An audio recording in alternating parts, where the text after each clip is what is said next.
Hey, my name's Ben, I'm from Koti Autotalli, and today we're going to talk about the Royal Enfield Himalayan we've built for Ignite comps.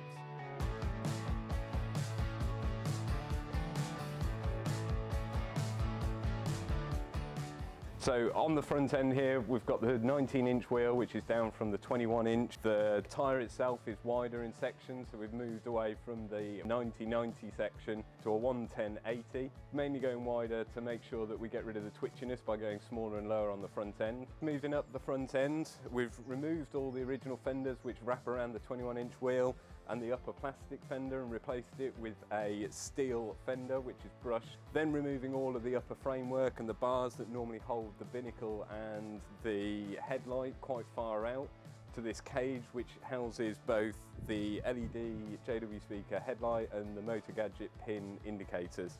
Higher up on the front here we've got the new moto bars with the aluminium handguards which have had the original bar ends machined to create a flush fit and the built well grips.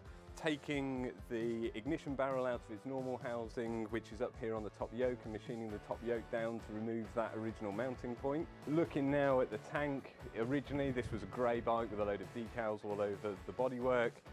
We've taken all of that paint off, stripped it back to bare metal and left it with a brushed finish.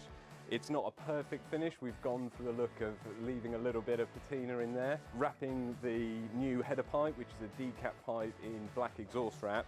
Moving into the middle of the bike, we're moving into the leather details. So on the sides here, the panels that cover both the airbox and the battery on either side have been removed. Filled in all the Himalayan script and clad in leather, which has a laser engraved detail of the brand name for Koti Autotalli. High up here, we've got a seat made by Back in a aged brown leather and then diamond stitched. At the end of the bike, we've now got this tail seat that wraps around the frame, whereas previously it's cut off where the original tail light sits.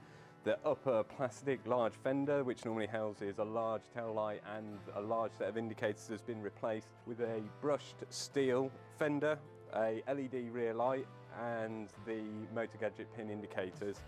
Just below that, the Zard exhaust, which makes a huge difference in the weight saving department.